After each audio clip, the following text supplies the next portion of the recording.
month, and then I have the kids at home, so it's busy. You're doing the juggle. Yeah. Yeah, yeah, Yeah. Well, it's great. I'm glad that you could join us today. yeah. And Thank you. yeah, and welcome everybody else as well. Owen, good to see you. I'm glad you could welcome back. Owen has been in Japan actually, so as you do, he had spring break and went off to Japan, which was amazing. So he's back, and great to see you, Janet and Jonathan. Hi, Timothy, welcome, and Carla too. Fantastic. Great. Well, as always, please do try to have, if possible, your practice companion to hand for these sessions, monthly practice companion. And then also for today, in the last reminder that I sent you an hour ago, you should have received a couple of PDFs of some music that we're going to be looking at today for our breaking down challenges session. So let's jump in, and I think seeing as Amy has not joined us yet, why don't we start actually with Dave's challenge. So in the music that I sent you, there should be one that says Dave Brandenburg Concerto No.3, and this is the from the first movement of Bach's Brandenburg Concerto. And so if we can have a quick look at that music, pull that up as I'm talking, please. I'm also going to share a copy of it for you to see on my screen. But let's also have a quick listen to it, just to kind of remind ourselves, because probably some of us are a little bit familiar with the Brandenburg Concerto No.3, maybe some not, but just let's kind of remind ourselves, or maybe introduce ourselves for the first time. This is a beautiful piece of music. So here's a little bit of the first movement of Bach Brandenburg Concerto No.3.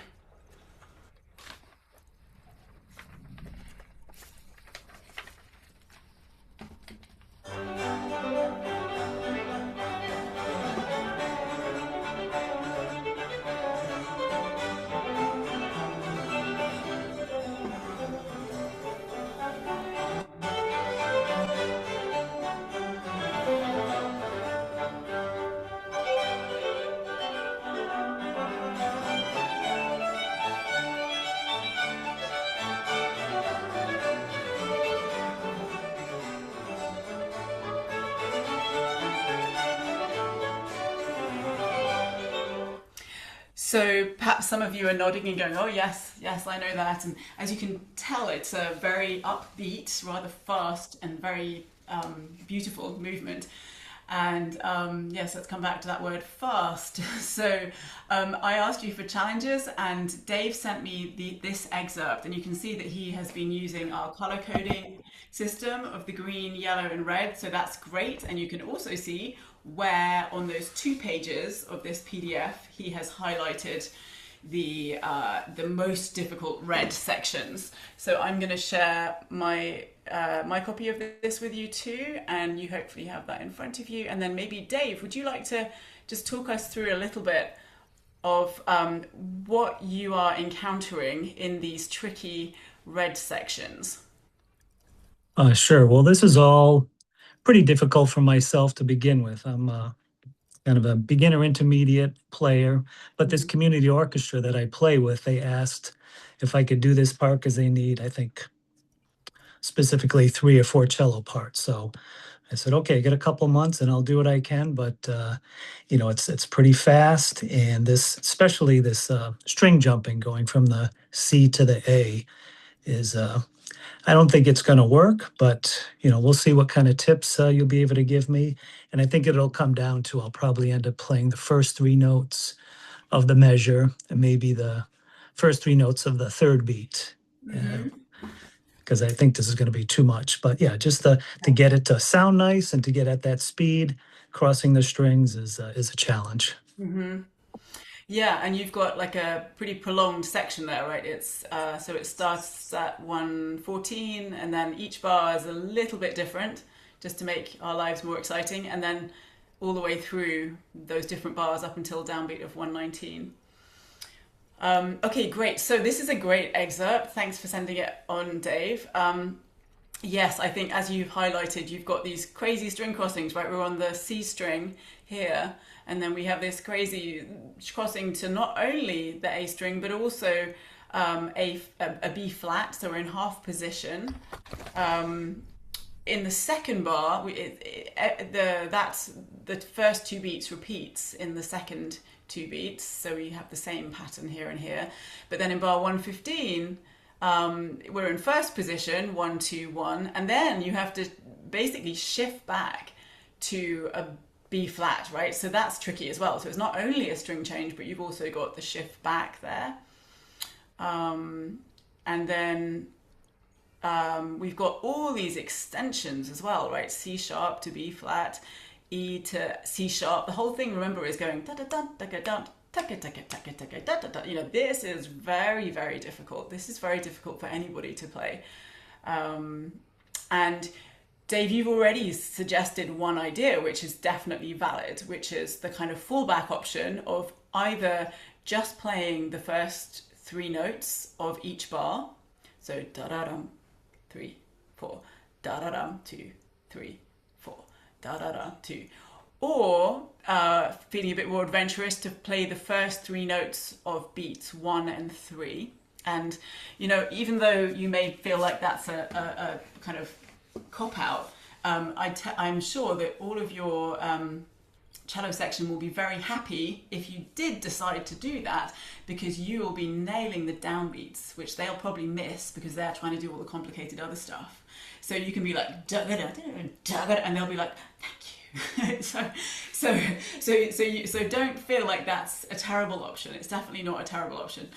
That said, perhaps we can also break it down a bit and talk about some ways to make it possible, even if not for this particular performance, longer term, to really be able to play these notes. And I'd like to open that up to you guys as well. Perhaps somebody in the group has got a suggestion of how they might approach a passage like this. So it's a tricky one, right? I'm gonna call on people, if you don't mind. Janet, any thoughts about how you might? Janet's a cello teacher too, so I feel I can throw her under the bus. Um, I was looking at not playing the B flat on the A string. Yeah. If you, it saves you a string crossing, I like it. and then you get two notes for your effort with a B flat, with a 4 1, and then during your open string you have time to get back on the open G. So I'm at 114, right?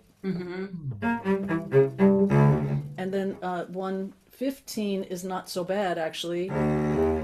Same B flat with a 4. Then you have your open, two opens to get you back, you know?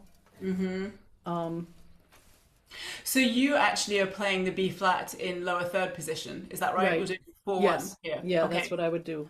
It Uh-huh. saves you. It saves you a lot. It saves you the extra string crossing. Plus, how are you going to get from a B flat to a G and then a G sharp, right? So you know. Yeah. That's And I great. think you'll find the B flats. It's not so hard to get in third position, Uh-huh. lower third. Yeah, and then I do so 4 1 4 1 Uh-huh. in 114, right? Yeah. Just kind of wiggle, and Nice. because of the open string, you're saved. The open G. Yes. And as you said, with the B flat there, you also are avoiding that A string, which is great, which means you're only going from C to D string. So there's a couple of wins there. That's great. Thanks, Janet. Brilliant. I knew I should ask you guys. Divine intervention here. Brilliant. So Dave, something to think about there. You might want to consider that. I'll send you this PDF with this annotation, so you can have a think about that. Great. Any other thoughts, Janet, or anybody else, about what might be a good way, as you're breaking this section down and trying to figure out how to play it better? What kind of things might we do here? Hi, Sophie. Linda. Yes. Yeah. Hi, Linda. Um, hi. Hi, Dave. So, looking at this piece, I've been Hmm. in your position a bunch of times in an orchestra that was presented me with very, very difficult music, and I used all the strategies that Sophie and Janet just said. But I also looked very initially at the measures that I could play or learn to play slowly and establish the pattern so that I could come in at least around those measures. I'm looking particularly at 105, 106. Those are pattern measures where you can I actually, I you know what I think mean? I think Linda, we're actually focusing in on. I love that as a strategy, by the way. Generally, that's great. We're focusing in on bars 114 to 119. Okay. Sorry, I didn't. I missed the first 5 minutes of No, no, discussion. no, all good. But Because go I know ahead. you also have a lot of experience playing in. No, that's fine. I don't even see 119 here, but I have 114. I'm looking. Yeah. Sorry, Yeah, Dave. it What should be happened a there? two-page PDF you should have there. All good, all good. Okay, so there's the fingering that Janet was suggesting. Okay, good. But Linda or anybody else, any other thoughts on this particular passage? I could give my thoughts if that would Please be do. Yeah, great. um where Janet is talking about. I would contemplate staying in first position and fourth position. And so I would go straight up to the B flat, and then the only problem is the harmonic G, and then you'd have, one on the D, and then four on the B flat, and one on the G. And anyway, for me, when I'm playing fast in my orchestras, I sometimes will divert and go to fourth position just because though that's right underneath my hand, and I can make the intonation exactly right. But I'm just personally Oh, do. Judy, are you talking about 114? I was talking about 115. I was thinking on 115 that I would go into fourth position with the B flat and have two. You mean lower third, right? With the first finger on the G. Hope I'm not looking at the wrong music, Sophie. Let me see. I am. I'm looking at the right music. I'm What I'm talking about is when it is started out in first position with the first three notes. And Uh-huh. when I'd go into the next notes, I will go in fourth position and take the B flat with a two, then Okay. do Yep. harmonic G, and then one on D, and then Uh-huh. four on B flat, and Yep. then one on G, Got and it. then revert right back to first position. The only reason I say I would do that is because it's right underneath it. I don't have to think to do that, and I just can Yeah. easily boom it out. And that B flat is so easy right there with four on the fourth position. But so that's what I would personally do with that. Uh-huh. Yeah, that's I can see advantages to that. Yep. Um, I That's think what I say. It's just a thought. yeah, no, no, no. I think so long as you've got a clear plan and you understand the patterns underneath your fingers, I think any of these can work. Janet's suggestion of going missing out the A string here is great. You're doing the same, missing out the A string here by playing the B flat with the second finger. The 141 becomes very easy, and you miss out open strings, which is really nice by doing your suggested fingering, Judy. Um, so clearly there are a lot of different possibilities of like how we could solve this, even just in terms of fingering. Um, I think what would be good to do, whatever you decide, um, is to know where the extensions are. And that's something that Dave, you had highlighted in your email to me originally. It was like, oh, there's loads of extensions in this. That's tricky. So whichever fingering you do decide to do, I think it's really worth not just being like, yeah, I know there are some tricky extensions in this passage, but actually writing them in, maybe even having a color for them and saying, okay, I'm going to put all of these, this passage is so hard for extensions, I'm going to choose this beautiful magenta color or whatever, whatever color you want to pick, and I'm going to make all of my extensions today in orange. So let's say I'm and I say this, Dave, because, for example, you don't really put the extension between the B flat and the G if you were doing your original fingering of 1/4. Like, you haven't really made that clear. So you could make that, you could show that and show that. So okay, so if you do your original fingering, which maybe you don't want to do now, but supposing you were, you would show 1/4.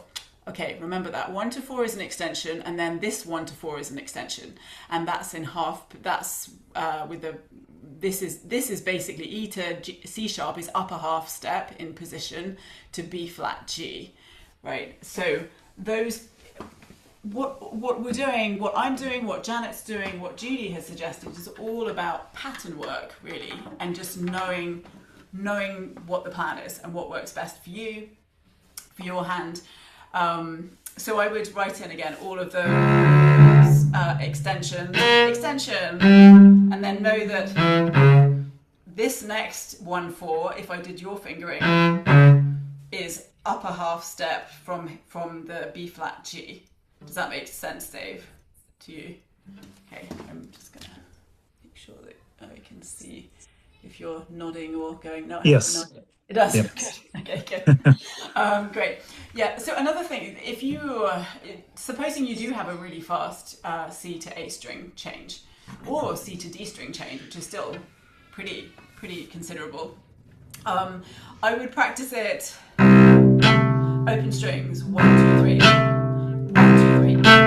And what you want to do as you practice that, you can start it slowly, 1, 2, 3, 1, 2, 3, is be aware of bringing up your arm a little bit before you actually play the A. So basically you're anticipating the motion of where you want to be for the A string or higher string note. Let me make myself a bit bigger for you for this. So I'll start slowly. 1, 2, 3, 4. 1, 2, 3. But see how my elbow is coming up before and then if you played it faster, 1, 2, 3, 4, 1, 2, 3, 4. Actually, if you play it faster, you almost have to kind of make the last C sharp, the last note, a bit shorter.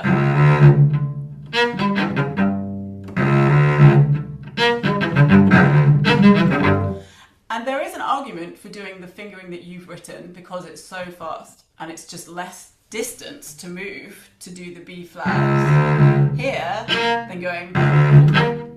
So it's kind of which world of horrors do you want, right? Do you want to do the string change and make it an extra string to go across, or do you want to do the shift?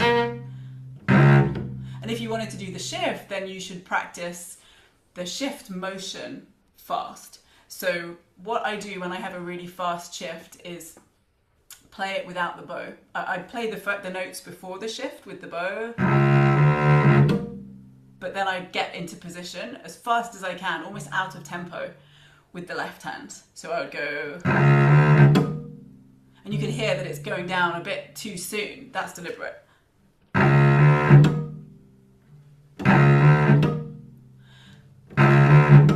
That's also really good to do because it encourages the correct sequencing of the hands, right? We always want the left hand to be down, ready before the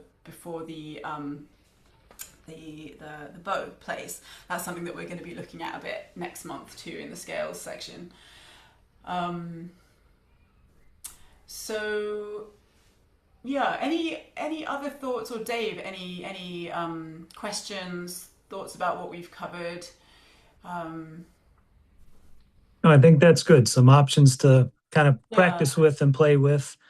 Like I said, I don't think I'm gonna get to that point and be able to play it in tempo and make it sound acceptable, but it'll be good to try to improve and definitely play those first three notes like we talked about, or the first three of the first and third beat.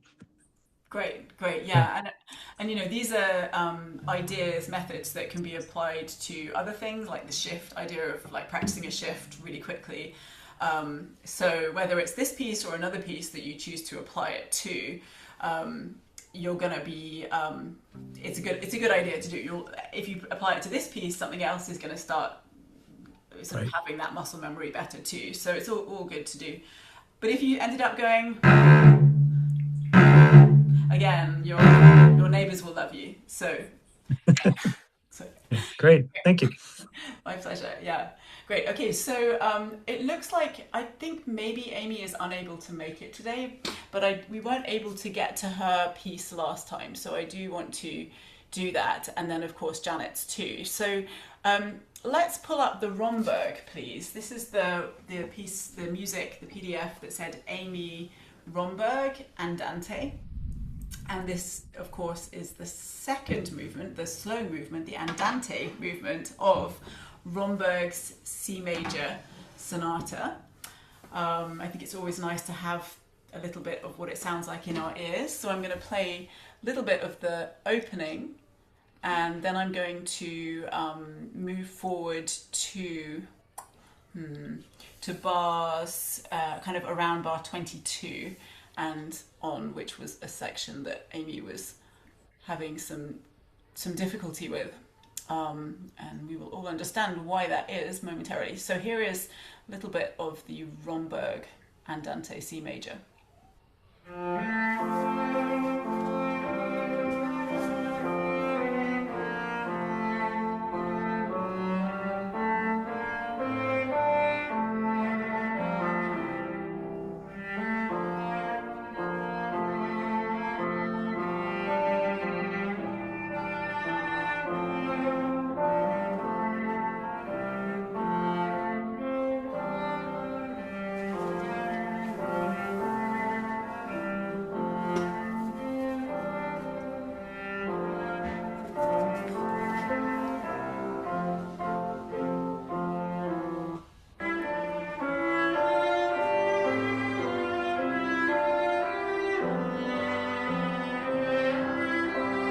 Bar 19, bar 20, and here we come to the problem section.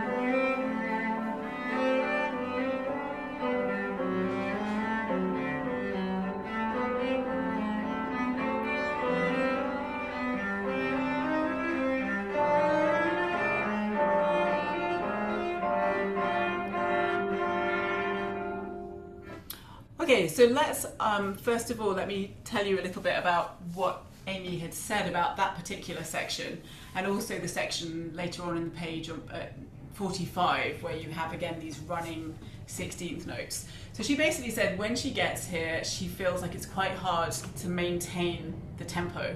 She has a tendency to rush here, right? Basically, you've got fast notes and it's very easy to rush.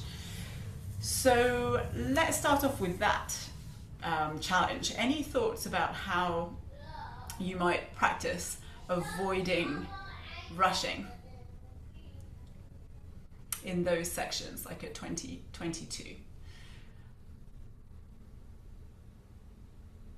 So I guess a sort of obvious one would probably be metronome, right? That would be, and I'm sure that Amy has tried that. If we have a look at our practice companion on page 17, we've got a page called Rhythm, and this is going to be really useful. One moment, I'll be right back.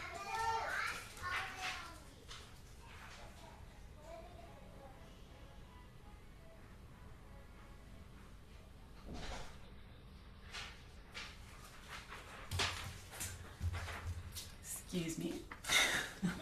Okay, so in the rhythm page, we've got four different options, or three rather different options with some sub options within it. So the first option that I give for rhythm is sounding the rhythms, right? That we would, and in this case, if we look at bar 22, it could just be going ta ta ta ta ta ta ta ta ta ta ta ta ta ta, something like that, right? We just or clapping or walking, something like that. We could use speech cues. This is basically dividing a beat. We're in 6/8, so a beat is dotted quarter into 6 parts. So a word, if you wanted to use a speech cue for that could be academically. And any word that has got 6 syllables in would work, basically. But some flow better. So it's when you're looking for a word, if you want to use speech cues to help you out with rhythm, it's good to just Google, hey, a word that's got 6 syllables, but don't choose alphabetically or something, because it's just harder to say. So choose one that feels like it's going to flow well. So then you could go academically, academically, academically, academically. Sounds a bit silly, but it actually really, really helps using those speech cues. So that's one option. Second option that I've listed here, of course, is the metronome. Definitely want to start at a slower tempo.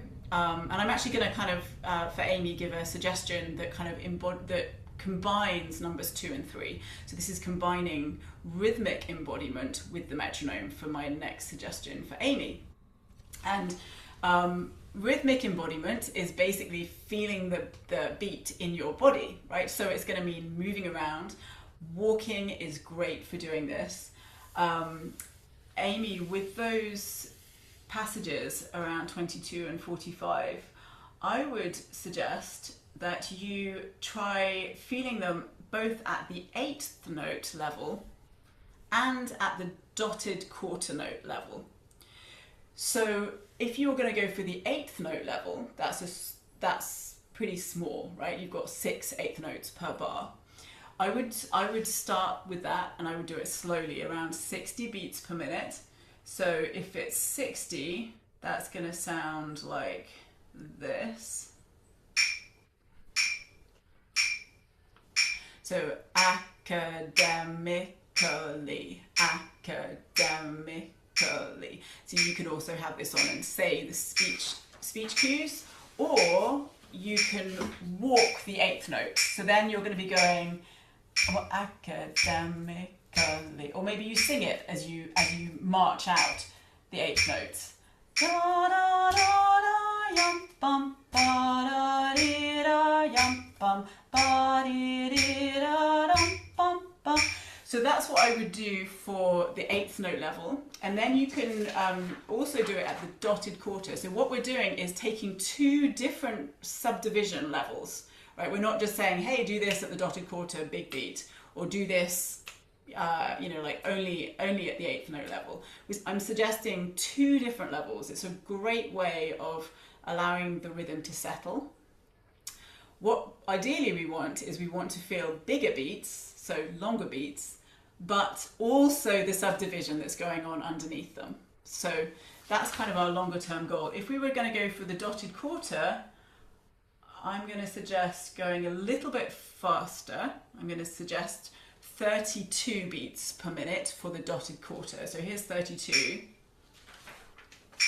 Now you're going to have da da da da da academically, academically, 1 2 3 4 5 6, 1 2 3 4 5 6, and so on. And for that, you can walk like this. Ya da da da da ti da di da di da ti. Or if you don't feel like walking one day, which is a great thing to do, so do it. But if you don't feel like doing it, you could tap it, right? You could go ya da da da da ti da. Oh, I'm ahead of the beat. Let's try that again. And ya da di da di da ti da di da di da ti da di da di da ti da di da di da. 1 2 3 4 5 6. 1 2 3. It's actually easier to do in many ways when you walk it. There's something about having the lower part of our body involved that makes it easier to feel the full beat through the body. But I would suggest for Amy to try those 2 subdivisions, 60 for the 8th note, 32, a little faster for the bigger beat, the dotted quarter, and walking those. Another thing that Amy highlighted in this section was at bar 35. And at bar 35, you can see we've got these little groups of 3/16 joined to 2/16. So we've got a passage 35 to 36 that goes like this.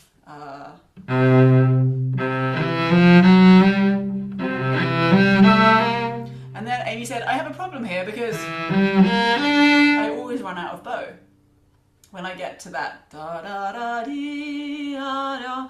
So let's have another look at it. She's going to do that long bow on an up bow. So she goes. Hey,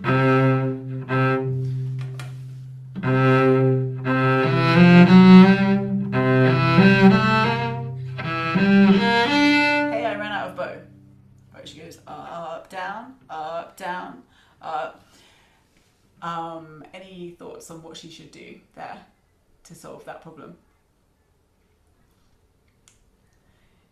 So as is generally the case with these things, she needs to look back earlier in the music to where the problem is. The problem is in bar 36, right? The problem is here, and she's running out of bow. So she starts the bow too close to the frog and therefore doesn't have enough bow left. So the question is, how can she start that bow further out in the bow, like nearer the point, so that she has the full bow to go. So we have to look back and go, okay, well, let's see. Hey, that's a down bow going in the direction I want to go in order to get closer to the point. What if I just used a maybe slightly more bow on that down bow?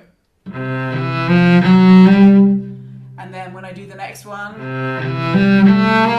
do the same thing. So basically the two groups of 2/16 down bows that I have, the F sharp G in bar 35 and the A B flat in bar 36, I just use more bow on them. And the combination of doing that for two patterns in a row means that I end up quite close to the point, which is great. So I've solved it by just working backwards and figuring out where I need to be in the bow in order to arrive in the right place for my problem spot. So I'm going to try that again. Also, careful not to use too much bow on the up bow, because you could go, oh great, I'm further out, and then go, oh no, hang on, I've just used all the bow I just saved up. Right, now I'm back at the frog. That's no good. So I have to be careful on the up bows that I save the bow. So I'm saving the bow, I'm using the bow. I'm going to save the bow again. I'm going to use the bow. So slow bow, fast bow. Slow bow, fast bow. And now slow bow because it's a long.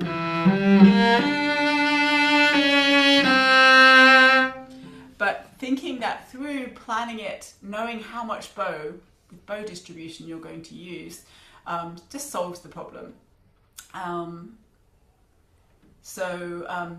One caveat to that is when you're using more bow or less bow, you also have to be aware of what's happening dynamically, because of course if we generally use more bow, we get more sound, right? So if we went, it's going to suddenly sound pretty loud. So then we have to decide, well, how much do we actually want there?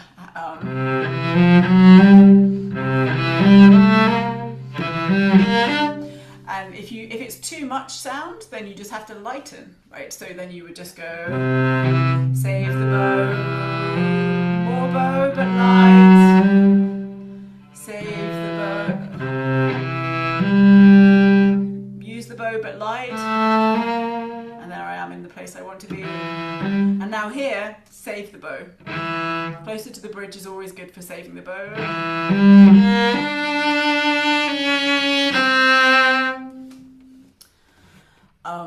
And my guess is that a lot of you already, and I know some of you definitely already knew this, but the question is, it's like how you break it down. It's like taking the time to just go, okay, I need to be exactly there in my bow for that note, and then I need to use more bow there, I need to be lighter, problem solved. So just like taking the time to break it down, basically using the knowledge you already have.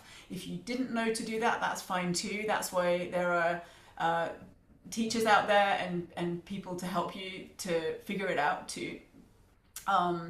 There was one other spot that was that Amy asked about, and that was the high B flat in bar 50. So if you have a look at bar 50 towards the end, she was saying that B flat is tricky. So to me, that immediately flags, Amy, that you may be turning your hand this way to try and get the B flat and reaching it this way rather than being around here when you play that B flat. Because when your hand is more in that consistent angle to the fingerboard, it's not so difficult to play the B flat. So that's good news, because you can solve it by just moving your hand from this position to this position. One thing that I personally do, and I've mentioned this before, for these positions up here, these transitional 5th, 6th, 7th positions. This is position 6, by the way, when you play. So transitional position, I put my thumb on the side of the cello here, rather than having it back here. What it does is makes it less of a stretch this way. See how my hand wants to kind of change position a bit, whereas here I can, if I have my thumb on the side, I can keep that same angle. I can't really keep it when I have my thumb back there. So that's why my thumb is there. Some people have longer thumbs and don't need to do that. Some people are able to somehow do it really well without having to put the thumb there. But it definitely helps me personally a lot. I know it helps other people, maybe something that you want to experiment with. Certainly being aware of this consistent angle of the hand to the fingerboard will be really helpful. So what I would do is play the F sharp. Let's do your fingering, the 3rd finger on the F sharp. My thumb freed up to do that, to make sure that I'm keeping that consistent angle. So free the thumb for the shift. And then, before I play the G, which is my 6th position, I'm going to get the thumb into place and then get the 1st finger into place.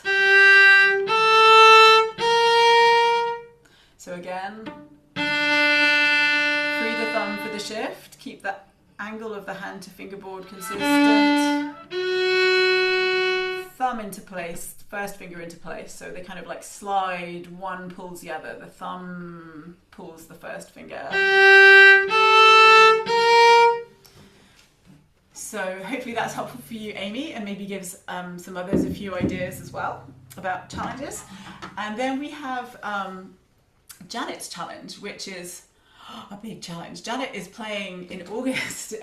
She's playing this beautiful arrangement of the Bach Chaconne for violin with a friend of hers on 2 cellos. And I didn't even really know this was out there actually, but it's a gorgeous piece of music and very demanding. And apparently Janet's lovely comrade who's playing it with her has said, well, there's some of it that I already know, so I'm going to play those bits and you can have all the other stuff. So it sounds like she doesn't get any choice about which difficult bits she has to play. However, let's look at one of the difficult bits that she's playing, which is on the PDF, Janet Chaconne, and this is bar 84. Okay, so let's have a listen to a 2 cello version of this around this section. So I'm going to share my screen with you so you can watch this one and enjoy a little bit of Bach Chaconne. It's all very fast. Okay, so here we go. Let me make that big.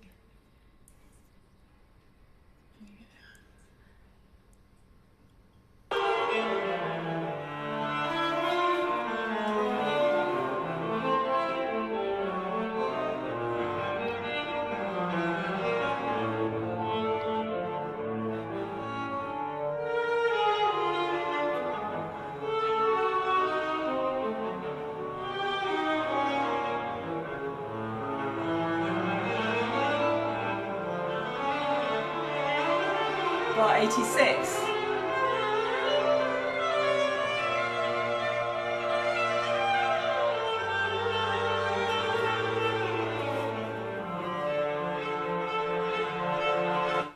Yeah, gorgeous piece of music. I'm gonna rewind it one more time just because it goes so quickly and it's so lovely. So let's have one more listen, and you can try and follow along with the music one more time. Yeah.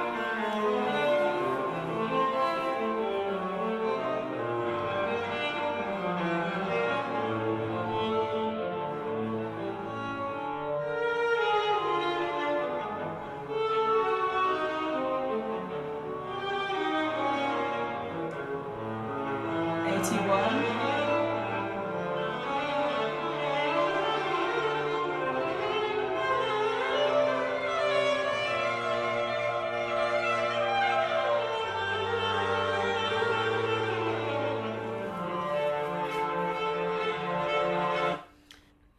So first of all, Janet, we all want to come to the concert because that sounds gorgeous, and I would love to hear that being played live. So this is your chance to advertise. I hope I live through it. So Janet, can you tell us what? I mean, besides the fact that it's fiendishly difficult, like what do you find particularly tricky about this section? Well, I think I settled on a fingering, but just now when I was watching her, I think the camera's panned away right when I needed to be able to see her fingering.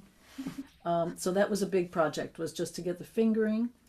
I think as I speed up, I'm not sure if the fingering's still going to work. So that's going to be a neat trick to have it kind of worked out at a slower tempo, but then it might not work anymore when I start to speed it up. Which, is there a particular part that you were wondering about?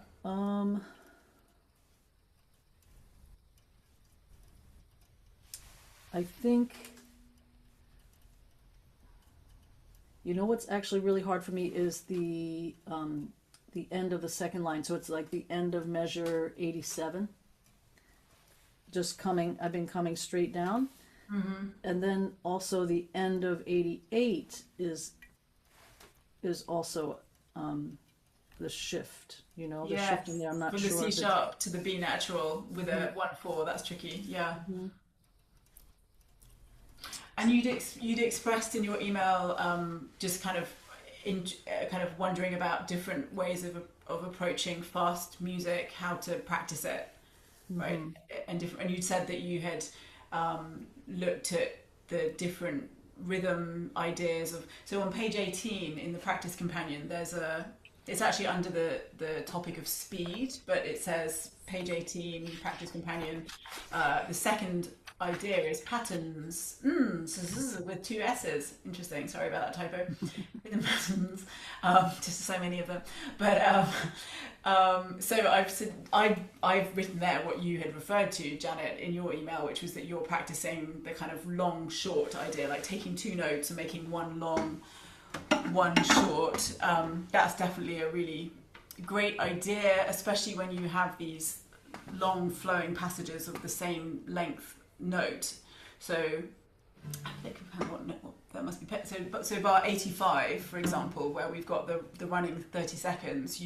I think you were going.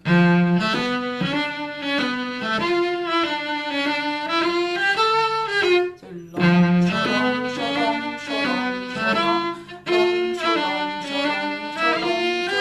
yeah, and I shouldn't be doing vibrato. And then the other thing that you can do is turn that on its head and do short long. So short long, short long, short long, short long, short long.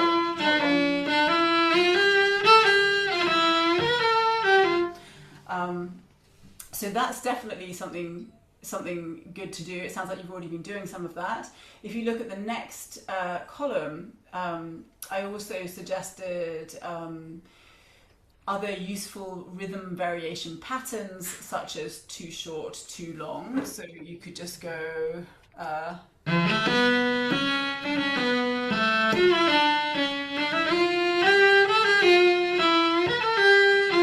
And so on. Or vice versa. The idea of making some notes long and some notes short is partly to make the short note as short as possible, so it doesn't even have to be like very strict, just super, super short, because we're ultimately trying to practice fast playing. And then the long notes that we take are to give ourselves a rest, so that it doesn't feel breathless and panicky, but actually which it can easily do when we play these like, you know, just completely unrelenting passages. But if you have anywhere that there's a longer note, it can feel suddenly much more doable, especially if you build it up. And actually the next suggestion, where I say one long note and 3 short notes, I think is really good, because there you're playing 3 notes fast and only 1 short. To do that though, you have to kind of divide 4 notes into a kind of a 6 rhythm. So what I would do is basically think of it as 3 16th notes, 3 short notes, and then think of the long note as a dotted 8th.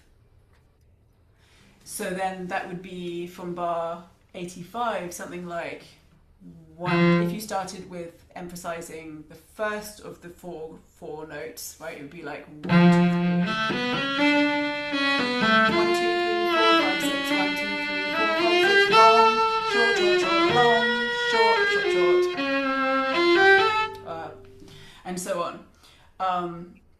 But then the thing to do is to make the second note of the 4 group long. So then you would go 1 2 3 4 5 6 1 2 3 4 5 6.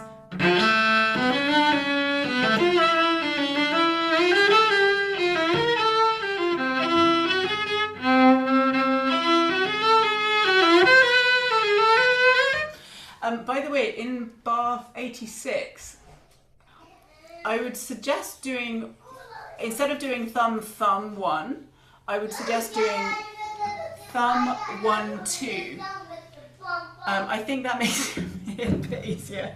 Sorry, we've got a slightly unprofessional background today because my husband is not here and I have my little ones with me, so I'm just going to be like that. Sorry, yes.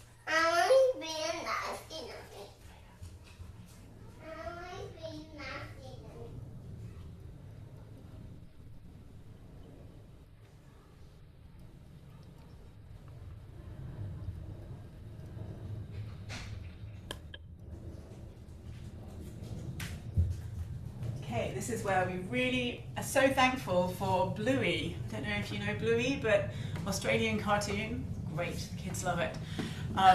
Don't worry, I'm not like child abuse or anything, neglect, they will have plenty of attention momentarily. Yes, so I would kind of rotate through the groups of 4, making each note in turn longer. So again, you've got the first note, 1 2 3, and so on, and then you've got,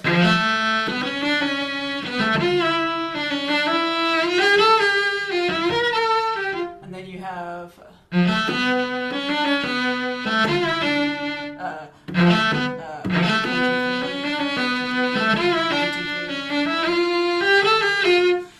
do it a lot slower. 1 2 3 4 5 6 1 2 3 4 5 6, and then the last one 1 2 3 4 5 6 1 2 3 4 5 6 1 2 3 4 5 6 1 2 3 4 5 6. So I would try doing that. Did the fingering that I suggested make sense, Janet, in bar 86? Yeah, I think that's going to help. It's definitely going to be better than the 1-1. The thumb would have been okay because of the harmonic, but then I'm still stuck with having to do a 1-1 right after that. So that makes more sense. You see, now I have another better finger too. Yeah. Thank you. And I'll learn that one. Yeah. And I would generally, I mean, I think you already do this, Janet, your left hand is so beautiful already, but I think thinking of the speed drops is good. So this idea of the no vibrato to myself here, note to self, but we kind of want to find the right height that it doesn't feel mechanical, but still has a little kind of zip to it.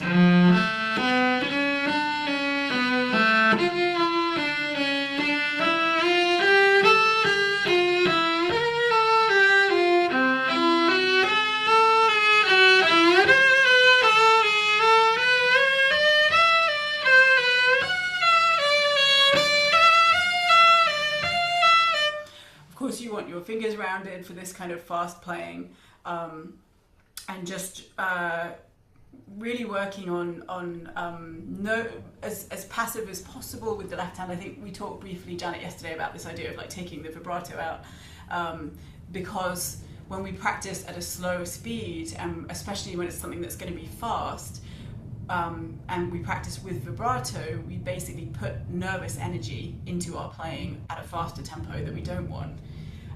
So in other words, when you're playing it fast, you're not going to be vibrating. So there's no point in putting it in there. We can take it out, even though it might make it feel sound nicer, right, as we're playing it slower.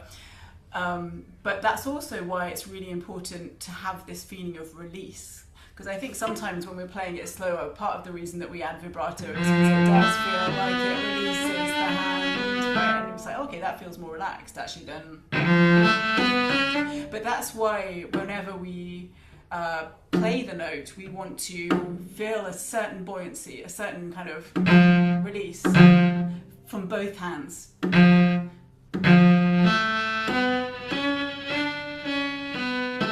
What we don't want to do is too much of this, so the buoyancy has to kind of be quite localized.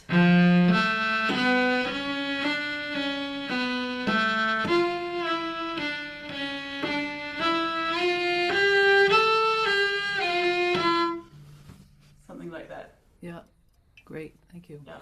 A lot of good things. With the rhythms, I've never really gone beyond the first ones that you have on the left column. I kind of knew there was that other set, so that gives me plenty. That gives me plenty to do. Awesome. Yeah, and our friend Dr. Molly Gebrian, with her neuroscience book, which I've linked in the practice companion in one of the earlier pages, about breaking down challenges. She talks about different approaches to speed, so you might want to check out what she says. One of her big premises is just that we're kind of trying to confuse the brain a bit, like we deliberately give it extra things to think about, like this different slurring patterns, so that then when we come back to this tricky passage, we're like, it's not actually quite so difficult. Right. I just made it like 5 times more difficult. Mm-hmm. Yeah. Thank you. Yeah. Any other thoughts about what we've talked about today, this passage for Janet, or any other questions? Jonathan, yes. Hi. I was just gonna say also to Janet, the performance that we just listened to, it sounded to my ear like she was kind of giving a little expressive rubato.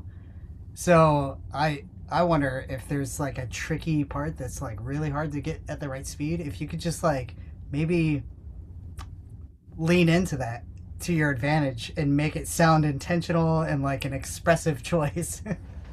Oh yes, I meant to slow down. That was definitely something that was coming back to me as I've been working on this, is like, well, what if it just never gets fast enough for the, sort of the rest of the piece has a kind of a tempo that would make sense for it. So do I just sort of gradually slow down as we get closer to this whole area? Meant to do that, and I think I used to have to do that all the time when I was in college.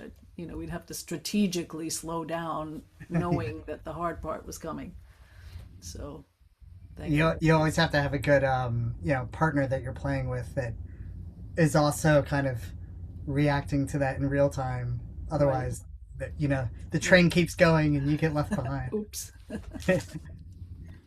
Yeah, it does. It's a good point, and it does go so fast. If when you start rehearsing with your duet partner, if you start feeling like there's 1 or 2 groups or shifts that are just not really, are so problematic and kind of getting in the way of the music, there's always the option of slightly just making it into you know, like maybe 16th notes or something, or changing the rhythm, just reducing it basically. Do you reduce, because people, I mean, It's an ultimately, arrangement. yeah, it's an It's arrangement. already an arrangement. Yeah. Yeah, so I wouldn't feel too bad if you have to do that for the sake of the music, right? Right. So, Right. um, yes.